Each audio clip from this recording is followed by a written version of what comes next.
Ceci est un livre audio autogénéré par Google. Logique sociale. Collection dirigée par Bruno Pequigno.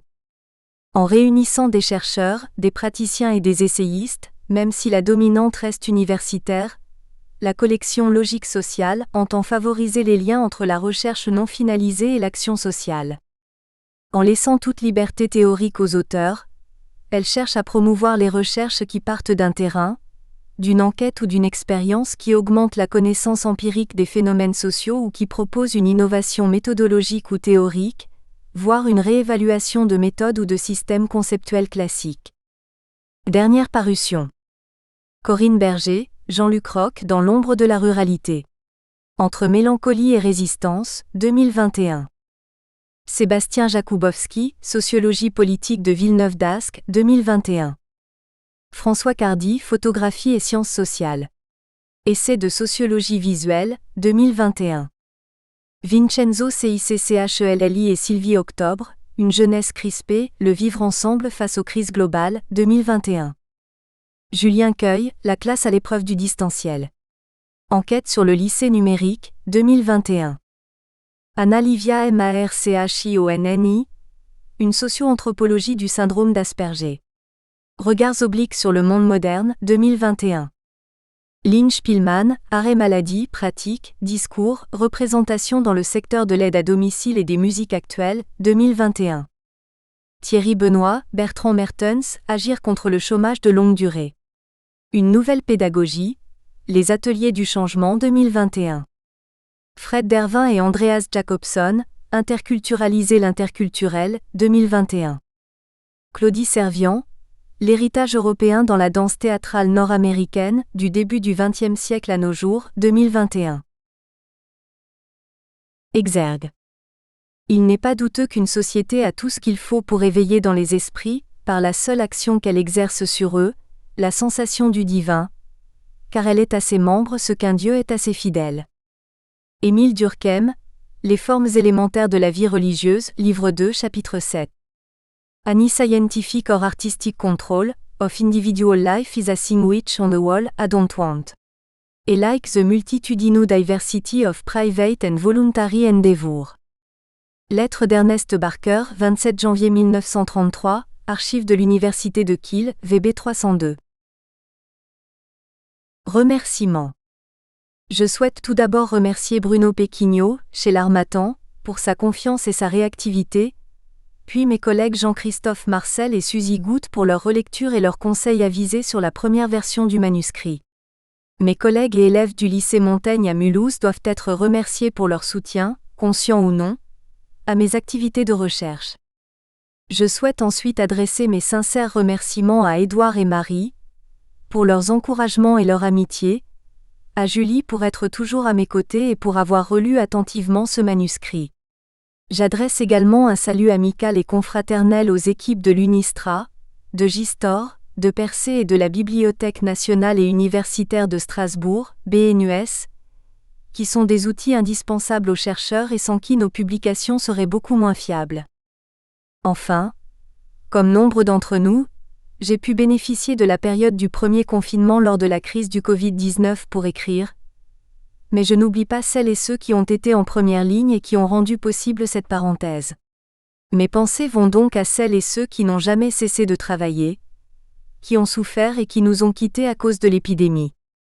Vaudry-Roquin, le 9 novembre 2021. Introduction, Sociologie française et Anthropologie britannique. Une analyse qui n'a encore jamais été menée. Au XXe siècle et encore de nos jours, la sociologie apparaît comme un grand succès en France et comme un échec en Grande-Bretagne. Ce paradoxe apparent, alors que ces pays sont deux grandes puissances comparables, n'a jamais été étudié et peut donner des résultats très intéressants. C'est l'origine de cet ouvrage. En examinant la sociologie, la science de la société, on obtient en effet un regard très précieux sur la construction de ces deux nations qui furent, entre 1789 et 1940, les deux plus grandes puissances mondiales. À travers leurs discours scientifiques sur la société, les nations françaises et britanniques trahissent une conception intime de l'homme, de l'histoire, des institutions et de la politique. Il n'y a pas de matériaux plus riches pour l'historien. C'est pourquoi cette période est si cruciale. Une histoire comparative et transnationale des deux pays reste à écrire pour rendre compte du destin de la discipline. Elle éclairera notamment de nouveaux aspects de la sociologie française, des causes de la prétendue absence de sociologie en Grande-Bretagne, en utilisant une méthodologie nouvelle. En effet, l'histoire comparative de la sociologie entre la Grande-Bretagne et la France n'a jamais été écrite, sous prétexte qu'on ne pouvait comparer deux situations aussi différentes. Or, l'utilisation transversale de l'histoire intellectuelle de la sociologie donne naissance à une perspective originale qui le permet. Cet ouvrage explique la naissance de la sociologie en France à la suite de la Révolution française, et son émergence avortée en Grande-Bretagne à la suite de la Révolution industrielle. La sociologie est bien née en Europe en tant que fille des révolutions, mais elle n'est pas la seule, l'anthropologie sociale aussi. Elles jouèrent toutes deux le même rôle pour répondre à des enjeux révolutionnaires similaires. Mais l'une le fit dans une république en France, l'autre dans une monarchie en Grande-Bretagne. Cet ouvrage montrera que les deux disciplines, sociologie française et anthropologie sociale britannique, sont nées comme deux sciences différentes avec un intérêt pourtant commun pour la continuité de la société. À ce titre, leur émergence dénotait une grave préoccupation pour la modernité qui se traduisait par deux questions pratiques.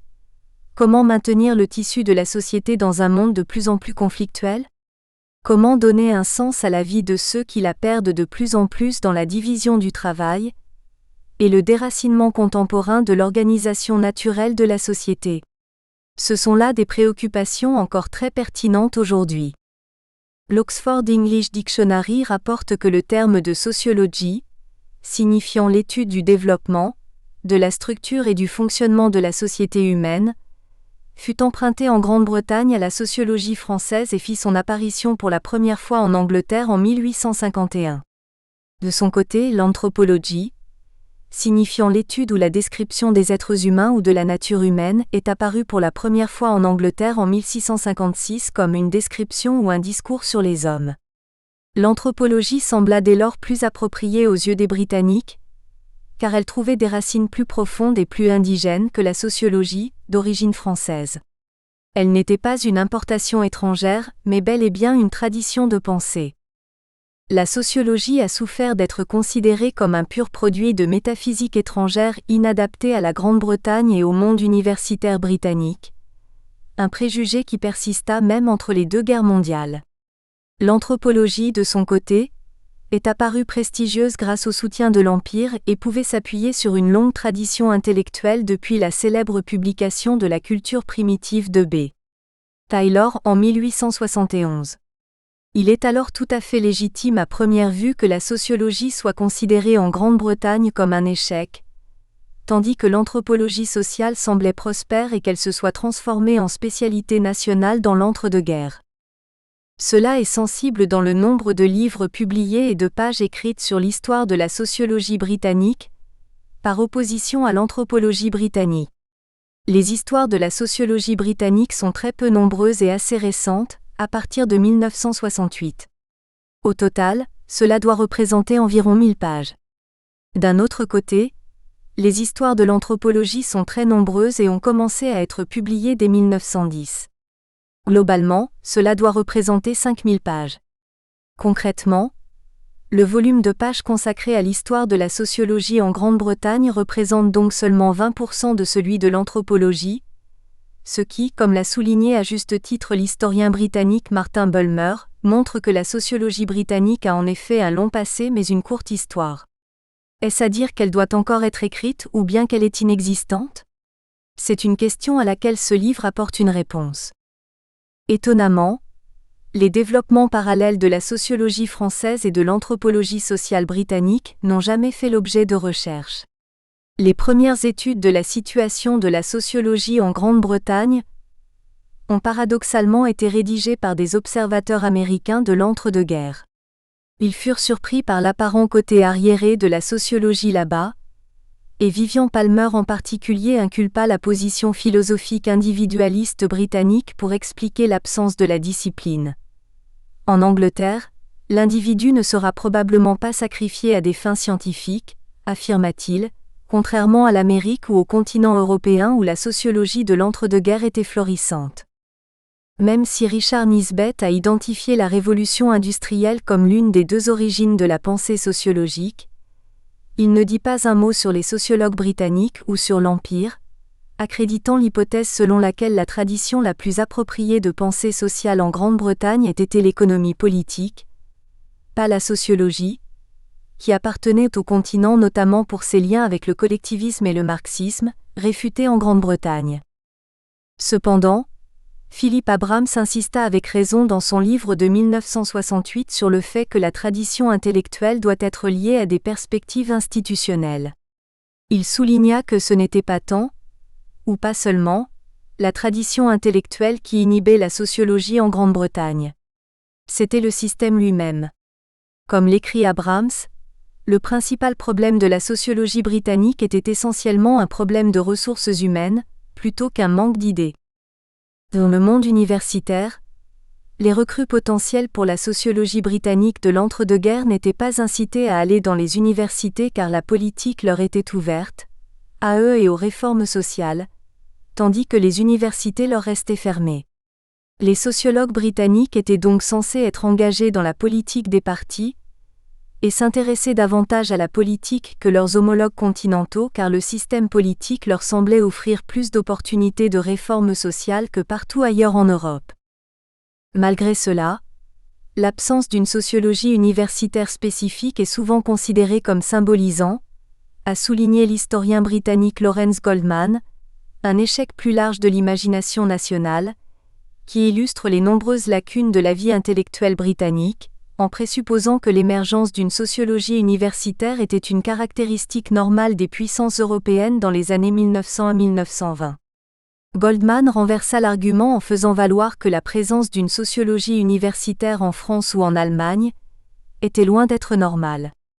En effet, au lieu de cela, la rareté de la sociologie dans les universités britanniques avant les années 1950 doit être considérée comme un signe positif car selon lui, la sociologie universitaire a ses origines dans la frustration politique sur le continent. C'est l'absence de débouchés politiques qui aurait contraint les sociologues à se concentrer sur l'aspect théorique sur le continent européen, contrairement à la Grande-Bretagne. Le débat sur la sociologie en Grande-Bretagne est inéluctablement lié à l'identité nationale, car il rappelle sa relation intellectuelle compliquée avec le continent européen, et surtout avec la France. Plus qu'une simple controverse scientifique, la lutte autour de la sociologie opposait deux traditions nationales et deux grandes puissances rivalisant dans le domaine des sciences sociales. Palmer a confirmé que l'intérêt des Français pour cette science à cette époque était une cause suffisante de désapprobation britannique. Le mot sociologie était pratiquement monopolisé par la compréhension française de la discipline, et cela était difficilement acceptable dans la Grande-Bretagne de l'entre-deux-guerres. Dans cette perspective transnationale, l'entre-deux-guerres est une période cruciale qui a récemment fait l'objet de nouvelles recherches.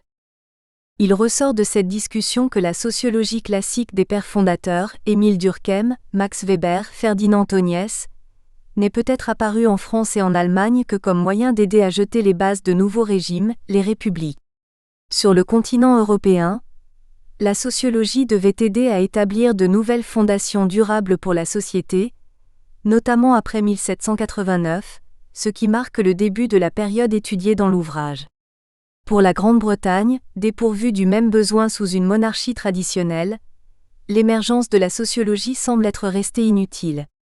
Les sociologues, en tant que fils des républiques sur le continent, semblaient superflus dans une monarchie qui pouvait encore s'appuyer sur une continuité historique et des organisations sociales coutumières fortes, sans un parti marxiste révolutionnaire puissant dans l'entre-deux-guerres. Cet ouvrage s'appuie donc sur les travaux antérieurs, mais avance qu'il faut faire de l'histoire de la sociologie britannique une analyse comparative, que cela exige une focalisation plus forte sur ses idées, qui ont été peu observées, plutôt que ses institutions et qu'enfin il faut dresser un parallèle avec son anthropologie sociale. L'ouvrage soutient en effet que l'anthropologie sociale a été la véritable école de sociologie de la Grande-Bretagne de l'entre-deux-guerres, si on doit lui trouver une véritable correspondance avec la sociologie française.